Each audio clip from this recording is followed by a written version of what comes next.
Okay, how we doing, folks? Rich Van Tassel with you, giving you our preview of Super Bowl 52 between the Philadelphia Eagles and the New England Patriots. And of course, we are recording audio for Get Live Radio. Injuries for this game first. Really nothing major listed. You have two listed for the Eagles. It's Darren Sproles and Jason Peters. They've been out on injury reserve for a long time. No injuries listed by the New England Patriots. So all indications are that Gronkowski will be able to go with the concussion, that he's passed the protocol. With this game, obviously a big thing in this one is whether the Philadelphia Eagles can get pressure on Tom Brady. And in other news, water is wet. That's what you have to do with the New England Patriots. That's really how you have to beat them. Because as good as the secondary is, we saw it in the AFC Championship game against the Jacksonville Jaguars, who have as good of a secondary as any team in the league, certainly. And certainly it could be considered at least as one of the best ever, put it at least in the top 50 best secondaries ever. Tom Brady was still able to get the job done and make plays in that one. If you get pressure on him, you will be able to have much more success, but that's pretty obvious as we just stated. The Philadelphia Eagles do have what I've been saying is a very underrated defense. Of course, Fletcher Cox will play a big role in this game. I'd like to see what adjustments New England makes on the offensive side of the ball, specifically in the blocking scheme, to be able to neutralize that. Chris Long, of course, can make plays as well, rushing the passer. Keep an eye on those things in this one. It could be a dynamic in this game. Philadelphia is deep on the defensive front. So that could be a situation where they're able to mitigate what New England's able to do and be able to control the game in that regard. Certainly the run game has been very good as well, as I discussed all season with that regard. Also, you have a situation where Carson Wentz, when he was playing and playing very well, I had said that the running game, I think, had been much overlooked because of what Carson Wentz was doing. Certainly the quarterbacks get all the love. That offensive line for the Philadelphia Eagles, I would say as of right now, it's certainly supplanted the Dallas Cowboys as the best offensive line in football, even without Jason Peters.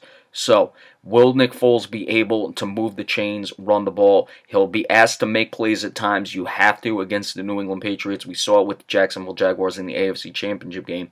I don't think Blake Bortles was able to make enough plays in that game, and they were ever able to put the New England Patriots away, and that's what allowed them to come back. Again, I said it when the game ended. I don't think Blake Bortles played particularly poorly. He didn't make any mistakes in that game, but you need your quarterback to be able to make some plays that are needed.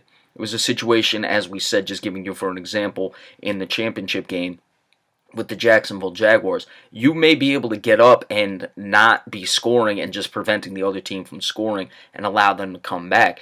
Sometimes it's beneficial to have the other team scoring on you when you get up, but you're scoring as well, because not only does that take time off the clock where it allows them to go down the field, they need to go down the field to get points, you go down the field and get points. So while a low scoring, you'd say, well, it's still the same point differential as it is, if it's 0-0 or if it's 10-10. Well, going 10-10 when you have a lead requires more time to come off the clock. So that's something to keep an eye on in this game, is if Nick Foles can make plays and put up the points when it's needed and, move the sticks when it's needed. Of course, that running game is going to play a big factor in this one.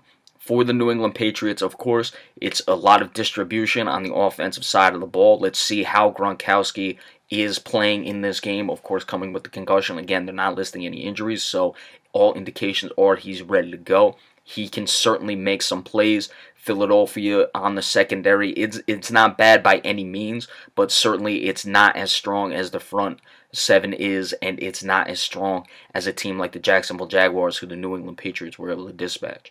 Look for Malcolm Jenkins to draw a lot of Gronkowski.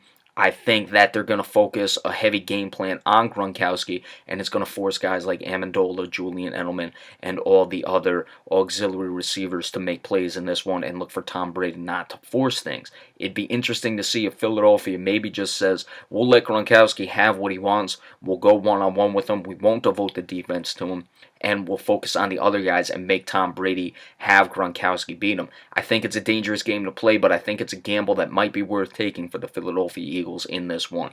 Force Gronkowski, who's coming off the concussion, to be superhuman in this one and not allow Tom Brady to make the plays elsewhere. Because if you focus on just one particular player like Gronkowski, Tom Brady will find the others and distribute the ball very well in this game. So that's an interesting dynamic I'd like to see.